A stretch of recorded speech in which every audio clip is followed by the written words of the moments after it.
எல்லாருக்கும் வணக்கம். நான் உங்களோட ஸ்ரீதர். உங்கள் எல்லாரையும் ஒரு புது வீடியோவில் சந்திக்கிறதுல எனக்கு ரொம்பவே மகிழ்ச்சி. இந்த லைஃப் ஸ்டைலில் நடக்கிற சின்ன சின்ன சந்தோஷங்களை உங்களோட பகிர்ந்துக்கிறதுக்கு எங்களுக்கு ரொம்பவே மகிழ்ச்சியாக இருக்குது. வாங்க வீடியோக்குள்ளே போகலாம். கெஸ்ட் ஹவுஸில் ஒயரிங் எல்லாமே முடிஞ்சது. இதுக்கப்புறமா ஃபிட்டிங்ஸ் அந்த மாதிரி வேலைகள் தான் இருக்குது.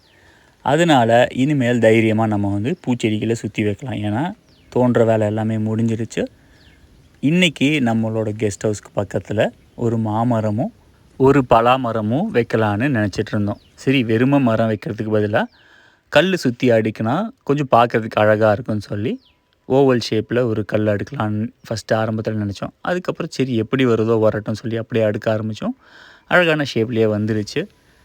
அதில் 2 பக்கம், ஒரு பக்கம் மாமரமும் ஒரு பக்கம் பலாமரமும் வைக்க போகிறோம். பாண்ட் கட்டுறதுக்காக உடைச்ச கல்லுங்களில் மிச்சம் இருந்துச்சு. அதை தான் இன்றைக்கி பயன்படுத்திக்கிறோம். இந்த மாதிரி சுற்றி அடுக்கிறதுனால இதுக்குள்ளே போகிற மக்கு பொருட்கள் எதுவுமே வெளியே வராமல் அதுக்குள்ளேயே தடுத்து நிறுத்தப்படும். இது ஒரு சின்ன ரெய்ஸ்டு பெட் மாதிரியே இருக்குன்னு வச்சுக்கோங்களேன்.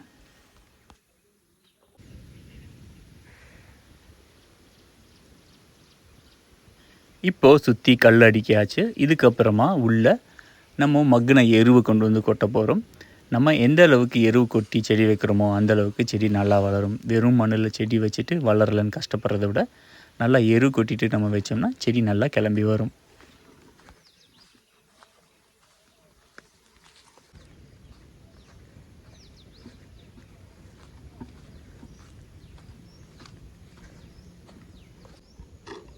நம்ம ஃபார்மில் ஒரு ஓரமாக ஆட்டு சாணி, மாட்டு சாணி, முயலோட சாணி எல்லாமே கொட்டி வச்சுருப்போம். அது நல்லாவே மக்கியிருக்கும். அந்த மாதிரி மக்கினதுக்கப்புறம் அதை எடுத்துகிட்டு போய் செடிங்களுக்கும் போடுவோம்.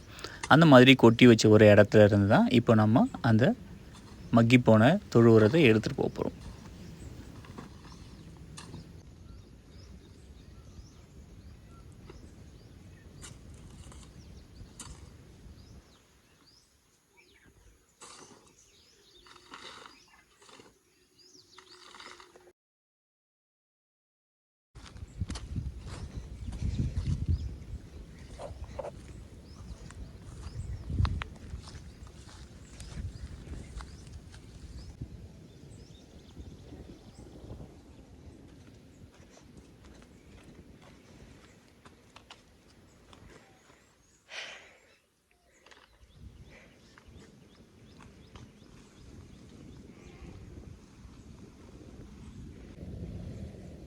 இந்த மாதிரி ஒரு லேயர் நம்ம தொழு உரத்தை போட்டுட்டு இல்லை நம்மக்கிட்ட இருக்க கம்போஸ்ட்டை போட்டுட்டு அதுக்கு மேலே கொஞ்சமாக கறித்தூளையும் நம்ம போட்டுக்க போகிறோம். இந்த மாதிரி தொழு உரம், கறித்தூள் இதெல்லாம் எதுக்காக போடுறோம் அப்படின்னா இதில் பாக்டீரியா வாழறதுக்கான ஒரு என்விரான்மெண்ட்டை நம்ம க்ரியேட் பண்ணுறோம். கறித்துகள்களுக்குள்ளே நிறைய சர்ஃபேஸ் ஏரியா இருக்கும்.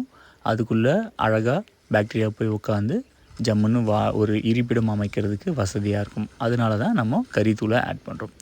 அதே போல் இதில் போடுற மக்கு பொருட்கள் எல்லாமே செடிங்களுக்கு போய் உரமாகும் அப்படின்னு சொல்லுவாங்க. ஆனால் செடிங்களுக்கு உணவாகிறத விட இது அங்கே இருக்க பாக்டீரியாவுக்கு தான் உணவாகும். அந்த பாக்டீரியா இதை உணவாக எடுத்துக்கிட்டு செடிங்களுக்கு தேவையான நியூட்ரிஷனை அது என்சைம்ஸாக ப்ரொடியூஸ் பண்ணி தரும். அது ஒரு சிம்பயோட்டிக் ப்ராசஸ். அதை வேர்கள் அப்சர்வ் பண்ணி செடி நல்லாவே வளரும். அது மட்டும் இல்லாமல் மண்ணில் இருக்கக்கூடிய ஜிங்க், அயன், மெக்னீஷியம் இந்த மாதிரி நிறைய நுண்ணூட்டங்களும் சரி, மேக்ரோ நியூட்ரியன்ஸும் சரி எல்லாமே செடி அப்சர்வ் பண்ணக்கூடிய ஃபார்மேட்டில் இருக்காது. எல்லாமே மண்ணில் ஒரு மினரலாக இருக்கும். அந்த மாதிரியான மினரலை இந்த மாதிரி பாக்டீரியாஸ் அதை கன்வெர்ட் பண்ணி செடி அப்சர்வ் பண்ணக்கூடிய ஃபார்மேட்டில் மாற்றி கொடுக்கும். அந்த பாக்டீரியாஸ்க்கும் இந்த நம்ம போடுற மக்கு பொருட்கள் எல்லாமே உணவாகவும் இருப்பிடமாகவும் அமையும். ஸோ இந்த மாதிரி பாக்டீரியாஸ் வளரக்கூடிய ஒரு சூழ்நிலை நம்ம உருவாக்கி கொடுத்தோன்னா செடிகள் ரொம்ப ஆரோக்கியமாக வளர முடியும். Oscar will be happy if you take his mango. I'm not sure. He might be happy it's in soil because he wanted to plant. But maybe he wanted to plant. That might be the problem.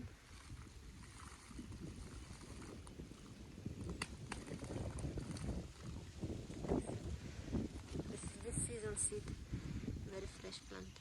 ஒரு பக்கம் மாமரமும் ஒரு பக்கம் பலாமரமும் நட்டாச்சு. ஆனால் நடுவில் gap நிறையவே இருந்துச்சு. இதில் என்ன பண்ணலான்னு யோசிச்சுட்டு இருந்தப்போ எங்கள் வீட்டுக்கு பக்கத்தில் ஸ்னேக் பிளான்ட் நான் வாங்கிட்டு ஒரு பிளான்ட் வச்சுருந்தேன். அது நல்லா ஒரு புதர் செடி மாதிரி ஆகிடுச்சு. நேற்று எதாச்சியாக அதுக்கு பக்கத்தில் நாயை கட்டி வச்சுருந்தோம். எங்களோட வீட்டு நாய் வந்து முயல் கூண்டுக்கு பக்கத்தில் கட்டியிருந்தோம். ஏன்னா முயலுக்கு அட்டாக் பண்ணுறதுக்காக திருநாய்கள் எல்லாமே வர ஆரம்பிச்சிது. அதை நம்ம பாதுகாக்கிறதுக்காக எங்கள் நாயை அங்கே கட்டி வச்சுருந்தோம்.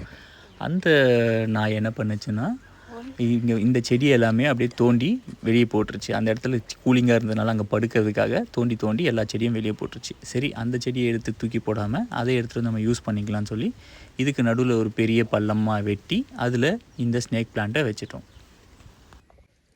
You remember this variety that was very juicy and lot of water was coming out? That's the seed.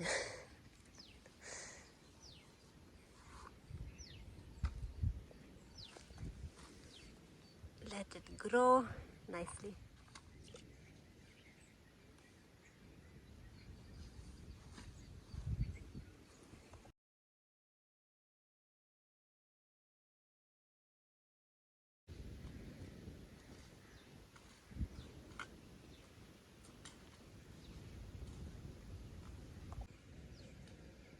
செடி நட்டதுக்கு அப்புறமா மல்ச்சிங் பண்ண போகிறோம். நம்ம இருக்கிற வேஸ்ட் வைக்கல வச்சு தான் இன்றைக்கி மல்ச்சிங் பண்ண போகிறோம்.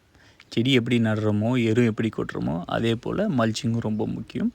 மல்ச்சிங் வந்து சூரியன் வந்து மண்ணில் படாமல் பார்த்துக்கும். அந்த மாதிரி சூரியன் படாமல் இருக்கிறதுனால மண் சூடாகாது. மண் சூடாகாமல் இருக்கிறதுனால அதில் இருக்க பாக்டீரியா செத்து போகிறதுக்கான வாய்ப்பு கம்மியாக இருக்கும். ஸோ இந்த மாதிரி மல்ச் பண்ணோன்னா அதில் இருக்கிற பாக்டீரியாஸ் ரொம்ப நல்லா வாழறதுக்கு நம்ம உதவி பண்ணுறதுக்கு ஒரு சமம். அதனால் தைரியமாக தாராளமாக ஒரு 1/2 அடி ஹைட்டுக்கு கூட நம்ம மல்ச் பண்ணலாம்.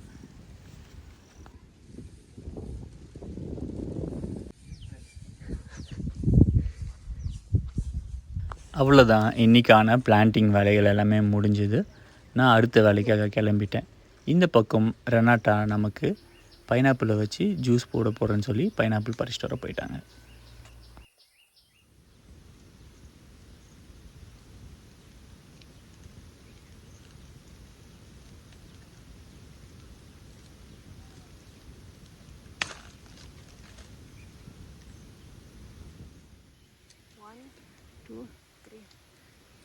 They'll grow.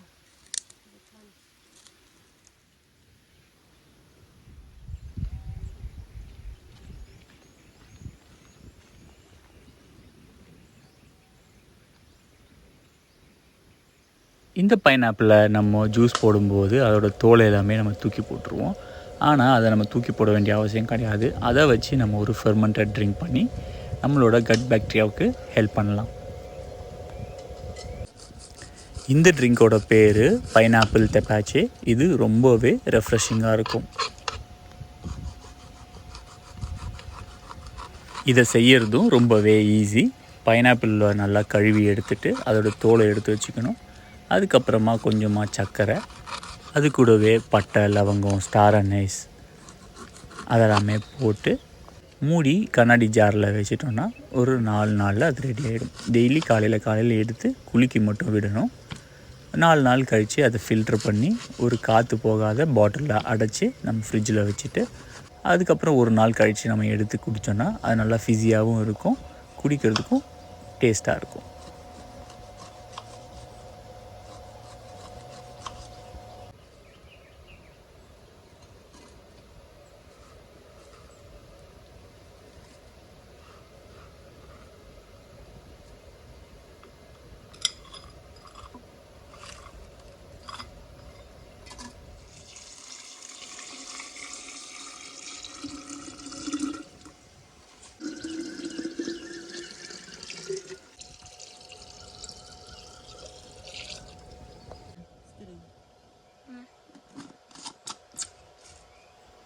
பைனாப்பிள் தோல், நான் சொன்ன பட்டை, லவங்கம், ஏலக்காய், அதுக்கப்புறமா சர்க்கரை எல்லாத்தையும் போட்டுட்டு அதில் தண்ணியை ஊற்றி நல்லா சர்க்கரை கலங்குற வரைக்கும் குலுக்கி ஒரு ஓரமாக வச்சிடணும்.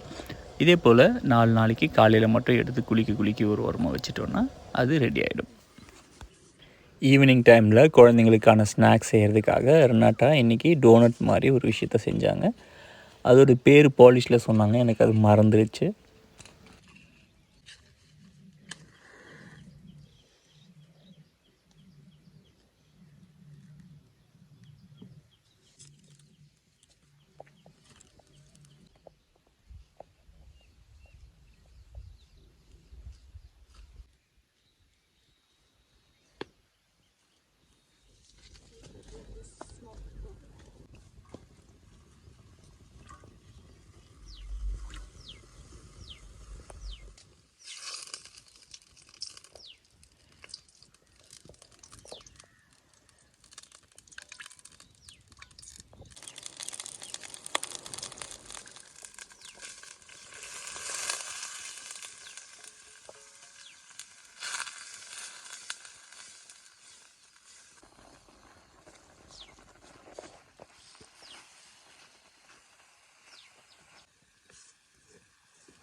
time to cool down, Junior. Yeah. குழந்தைங்களும் இந்த டிஷ்ஷை ரெனாட்டா கூட சேர்ந்து ரொம்ப ஆர்வமாகவே செஞ்சாங்க.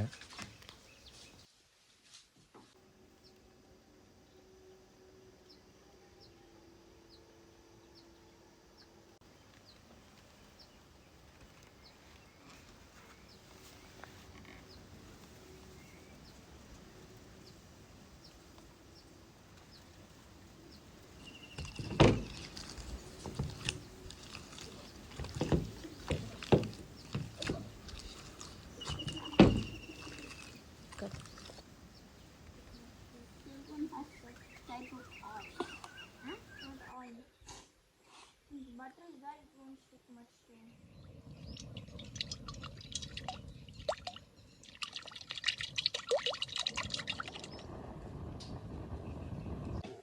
Did you even try some butter or some oil? No. Yeah.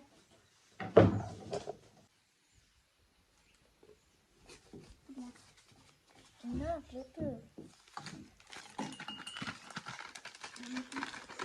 Just press from here. I think you put a little more. Yeah, put a little more. First I press and I go. Yeah. Press tight. Make it high. More. This is too small.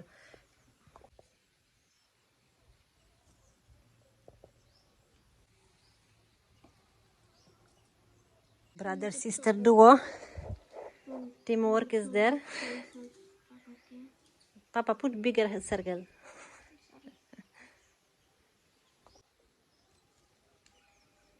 You can, on top of that, you can go one more round. It's hard to press.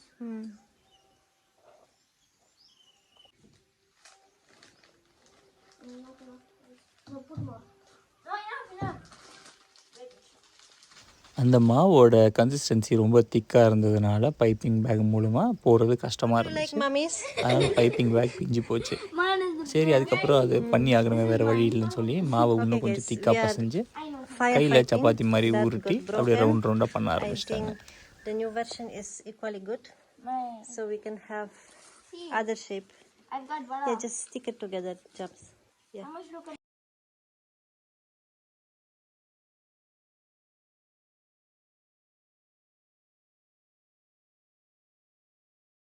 Be careful, fire is there. Yeah. Gotta vegetable is ready. Yeah, it's ready. I prepared. Wait. Just slide it on the. Stop plugging. Hold this. I'll show. Okay. Now we bake it very little. Butter பேப்பரில் மாவு ஒட்டிக்கிட்டதுனால அது எடுக்கிறது கஷ்டமாக இருந்துச்சு. தேஜஸோட idea அது அப்படியே கடாயில் போட்டு பொரிச்சு எடுத்துட்டோன்னா பட்டர் பேப்பர் ஈஸியாக பிச்சிடலான்னு.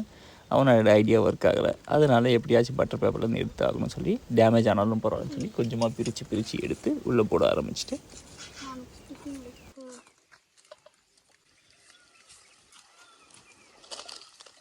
Take time.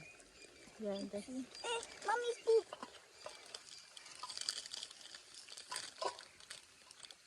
Mommy, you'll have to unfortunately put your poop. I can put? No, I'm putting it.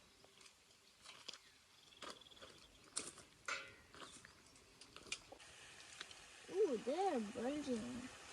yeah, they should bulge. No, let's put it.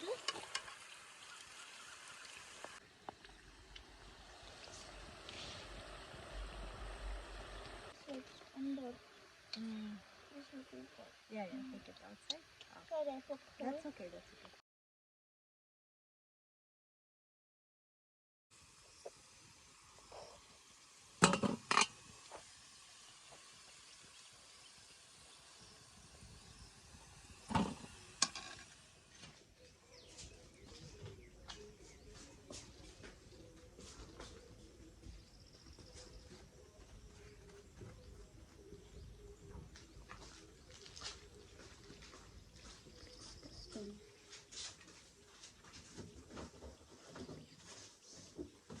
You want to do? Yeah. Yeah. Here, try this. Everything should have decent amount of. Can I help? I see. Not much here. I didn't Okay, so we can have a spatula also, right? I think water is gone. Yeah.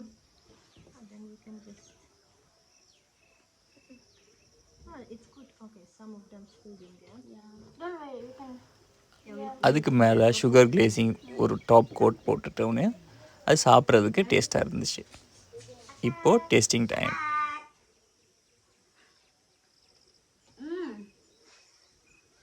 Oscar, for everything you say, Nice. Topping? the topping is good, huh? Yeah.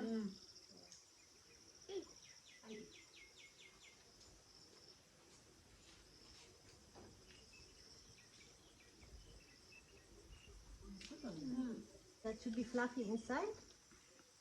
Crunchy outside. Crunchy outside and sweet. Usually it will be that these are like babies. But we didn't have proper Like tools. this? Bigger. Like this? Stop it, Oscar. Approve? Approved. அடுத்த வீடியோவில் பார்க்குற வரைக்கும் எல்லாருக்கும் பாய்.